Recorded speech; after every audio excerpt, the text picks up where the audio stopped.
Hello and welcome to our broadcast. I'm your host, Natalie Jackson, and as a reminder, the information provided during this event is for educational purposes only. So if you have any questions regarding medical conditions or treatment plans, please consult your physician. And always seek the advice of your physician or other qualified health providers with any questions you may have regarding a medical condition. Now, how about we begin? Joining me is Neal Riffelovich, who is a certified physician assistant and a VSC medical director at Providence. Neal, how are you? Hi, Natalia. I'm doing great. How are you? Oh, I'm doing great. You look wonderful. You look so pretty. Well, thank you. And Neal, to get us started, how about you just tell us a little bit more in depth about your role with Providence? Oh, sure. So my name's Neal Riffelovich, and I'm a certified physician assistant. I'm the current clinic medical director for Providence's Access Strategy Department, where we manage COVID testing, we triage patients, virtual visits, we manage follow-up care. We also help with vaccinations, community events, and primary care within Providence Medical Group. So I graduated from PA school in 2015 from Pacific University and have lots of experience in family practice and urgent cares, immediate cares, and virtual care. Well, thank you so much for sharing that with us. That is wonderful to hear. And following that, I have a few questions that teens have submitted in advance.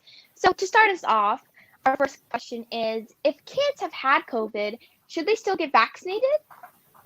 Oh, this is such a great question. Yes, and very important. So it is very important that everyone be vaccinated for COVID-19. And young adults 12 and up are able to be vaccinated with the Pfizer vaccine. If you've had COVID before, we still really want you to get those 2 doses of the Pfizer because we think that you do have antibodies after you get COVID. You have some protection from COVID, but we don't know how long that lasts. And we certainly want you to be as fully protected as possible. So as soon as you recover from having COVID, whether you have symptoms or no symptoms, we definitely recommend that you be vaccinated. So there shouldn't be any delay in receiving your vaccination if you do get diagnosed with COVID and then recover. I think that's a common misconception for a lot of kids who have had COVID because they might feel that the antibodies might protect them, but like you said, you have no idea how long that lasts. So getting the vaccine can ensure or at least protect you longer from getting COVID once again.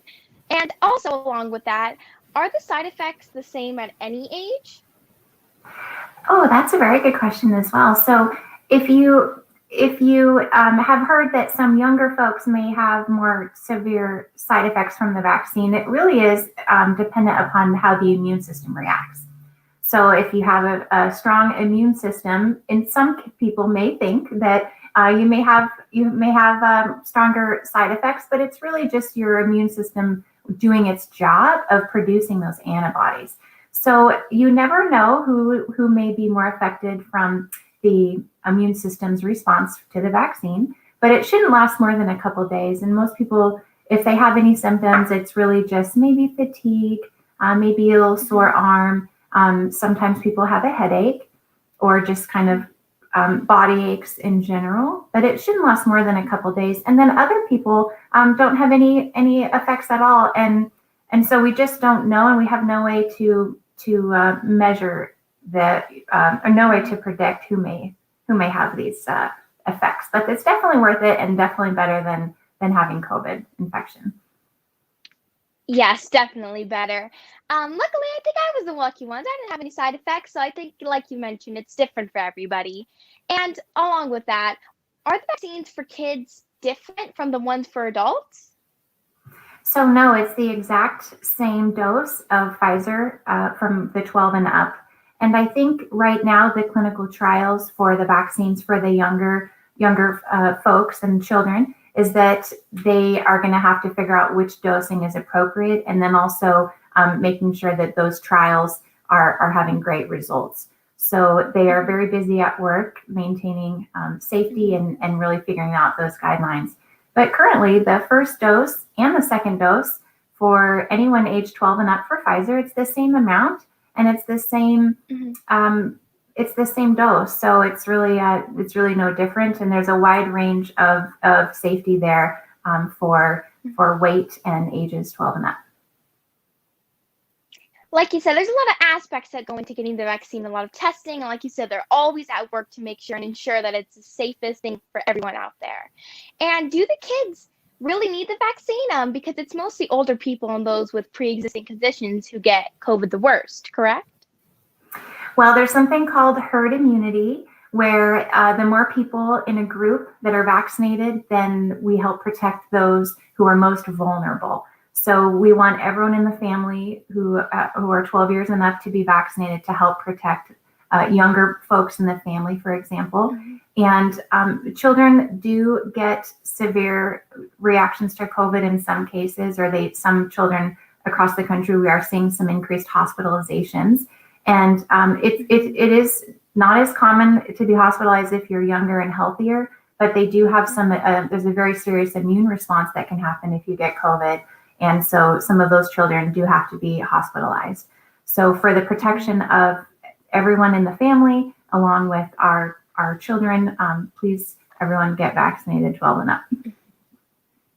Yeah, you are not only helping and improving your health and protecting yourself, but also the people around you, especially since those who are under 12 can be very vulnerable and catch things way easier than you. So it's very important to keep that in mind. And I've also heard one of the questions that the COVID vaccines can give you fertility issues. Is that true? No, there have been no studies that have shown that this rumor is true. So this is so far a myth, and there's no indication that it whatsoever interferes with fertility. I think that's a great question for the older people, especially. It's a very important aspect to cover, and it's a good question also just for anyone who has that thought in their mind. I want to make sure it's always the safest choice.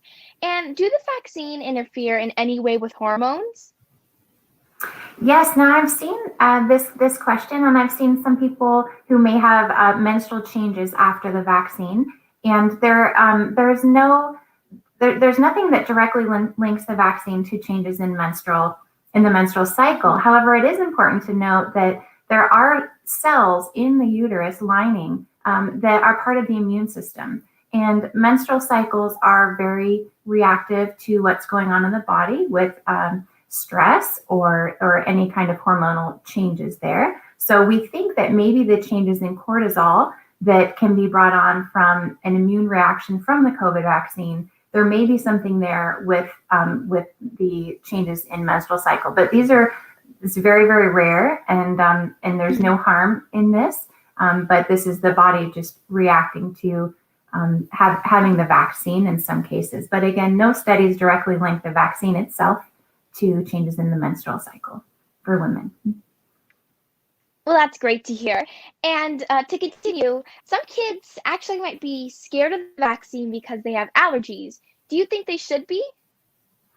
Oh no, the vaccine is very safe, and I helped oversee more than 500,000 vaccines in our convention center, and we had a very small handful of folks who had severe allergic reactions. And the only time that this happened is if the patient had a anaphylactic reaction. So anaphylaxis is when you have a reaction where you swell up and you need an epinephrine dose in the thigh. And it's something people may be familiar if you have a peanut allergy that's very, very severe, or something like a bee sting allergy. So in the vaccine itself, there are hardly any ingredients. There's no metal, no eggs, no preservatives, that we should be concerned about. So I have seen, less than 10 very severe reactions, and then we do treat it. It's treatable, and that's why we have you wait for the 15 minutes after your vaccine. But very, very safe. We've seen hardly any reactions. So, but it's a very good question, because those people with allergies, we're not seeing your crossover. So if you're allergic to peanuts or bees, it definitely does not mean that you're going to be allergic to this vaccine. This vaccine is very similar to the flu vaccine or other shots that you would normally get. And And to continue, I think a lot of kids, and we've talked about this, that with the vaccine is very important, it helps protect all, especially for kids under the age of 12. But I think the big question everyone's been wondering is, when will vaccines be available for children under 12? Oh, good question. So I don't have the answer, but as soon as it will be approved by the FDA and the CDC, they will be available in your area and in a clinic near you. So we have a lot of eyes on this, and science is just going as fast as they can to get this approved. And again, it's all about safety, so they want to ensure everyone's safety, and they will only roll it out when they're sure that they have everything perfected in that sense. And I think another question, which is, it's pretty great that they submitted, like we said earlier, and you shared that we wait 15 minutes after getting the vaccine just to make sure that everything went well and that you're safe and ready to go. But one question is, are there any long-term side effects from getting vaccinated? Oh no, not that we know of. We have a very strict